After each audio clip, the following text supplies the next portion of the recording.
And hello everybody, this is Paolo, the unexpected recipient, trying out something new. Now, as some of you may know, I've been doing a lot of unboxings and first impression videos as of late, and I think it's high time, if I'm going to be continuing to do this, for me to try to improve it somewhat and make my videos a little bit more bearable. So quick wrist check. Obviously you saw it already, but I am wearing my Furlan Marri Mecha Quartz Story. This is the Havana Salmon, emulating Patek Philippe chronographs with the Bordeaux cases. Very beautiful. And yeah, look at those, look at that look at that pusher, the detail on that pusher. But anyway, it was a runaway hit, and just garnered some crazy secondary market prices, which I do not advise to buy. They're just watches, guys. Anyway, for today, obviously we're going to be unboxing another Furlan Marri watch, something that they had announced last year, but I only just got earlier this week. And let's go ahead and with it. And as if this is your first time opening a Furlan Marri, they actually come in this cardboard box, which actually has another box. So it's a triple box system. A box with another this nice, very nice brown box with gold metallic writing, attractive wristwatches. Of course, that's Andrea Furlan and Hamad Al Marri's goal of making special watches, whether it be with the details. They make wristwatches more attainable for people. So, and born in Geneva, it says right there. And open it again, and got some goodies. And so he, as with any Furlan Marri watch so far, it comes with a second pair of straps, quick release straps, and it comes with some form of documentation. So, and cleaning cloth and archives. What we would call extract from the archives. Certificates. It has all the details regarding the watch, calibers, most likely warranty information as such, and archive for the future. So I guess they call this the three-hand story, as it says there. The first one they call the Mecha Quartz Story because it uses it.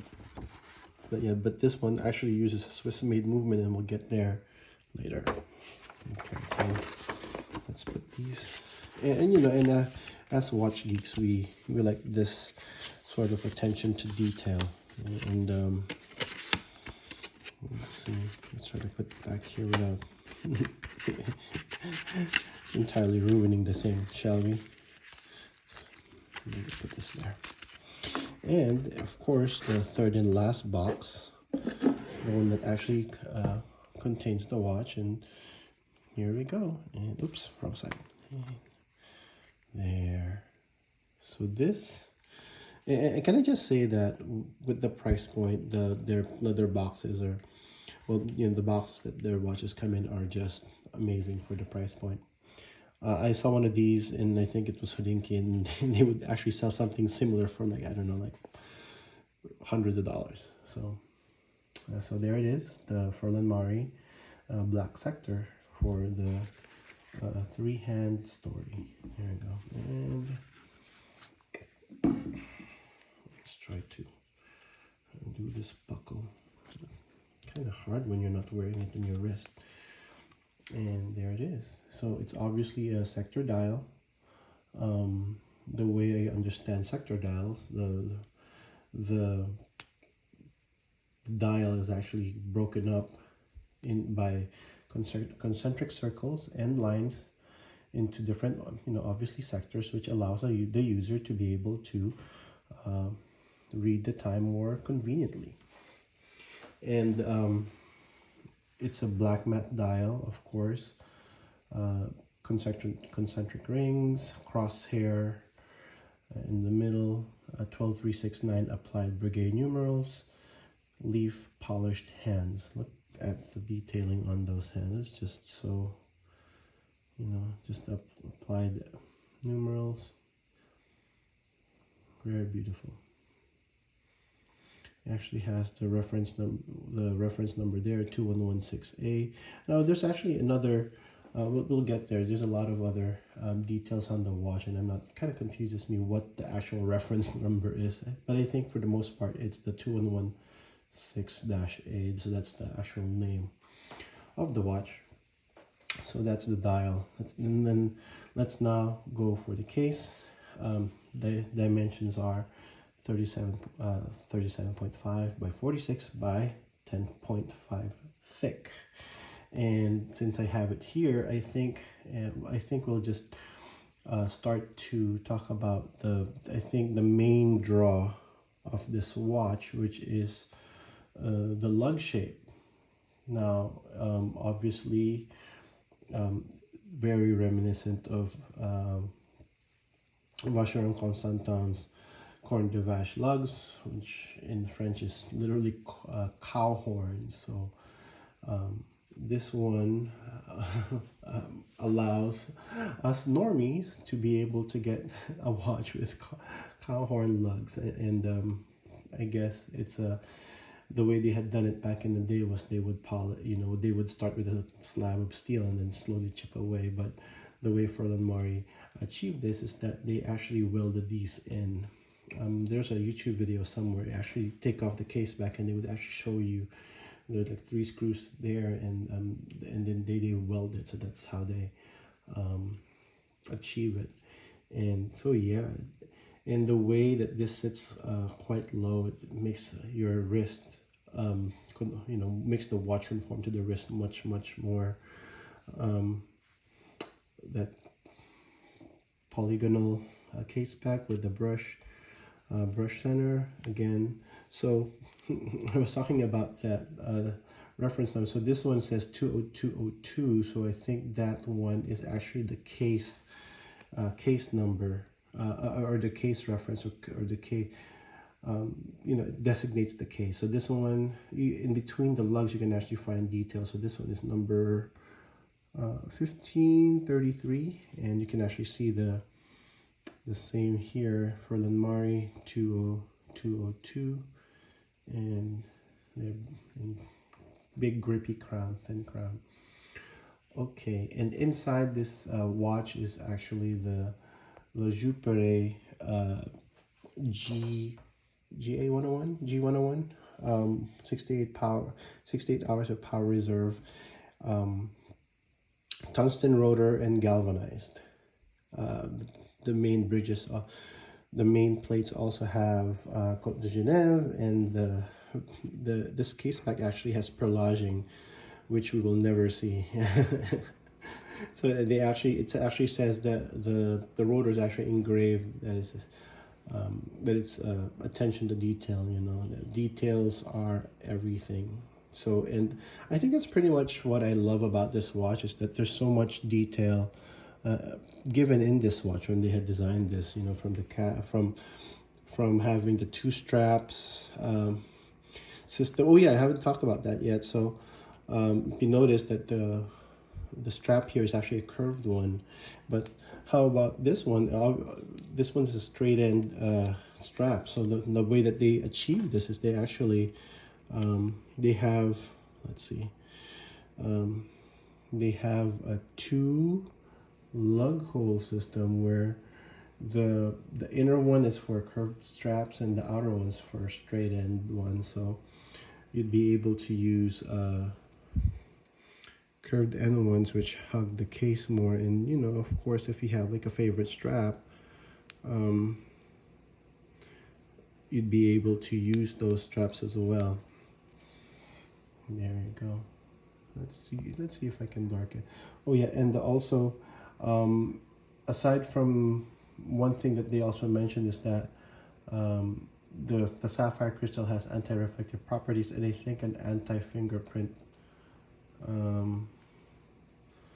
application. So my hands are quite oily, but I think it's actually holding up. So I guess they are true to their promise to a degree, but nothing's perfect. So maybe it's just better in holding off fingerprints. Now, like like we always, oh yeah, and signed buckle with, again, that 20202 reference in the rear at the bottom of it. Acier inox, yeah, never mind, it's just stainless steel. So again, like we were talking about earlier, I was mentioning it, there's no perfect watch, and so I've obviously given this watch much praise. So what do I wish that they could possibly improve on it? Well, from the get-go, I think it's the hands. It's, if you look at the hands, they actually are, you may find some difficulty in distinguishing the hour from the minute hand, because they're almost quite the same size.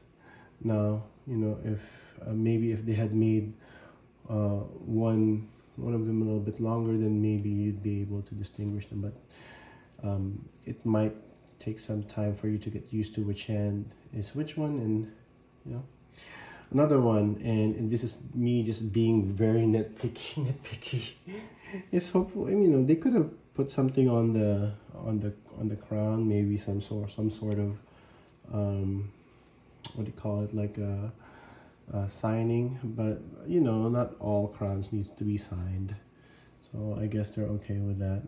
And lastly, and this one I just noticed just a while ago, is so with the 2-hole system for the straps, I very much do it quite frequently, where I get the first one in quite perfectly, and the second one usually catches the outer one, and after we do it, and yeah, I'm just, at this point, I'm really trying not to give this watch a perfect score, but it really is an awesome watch.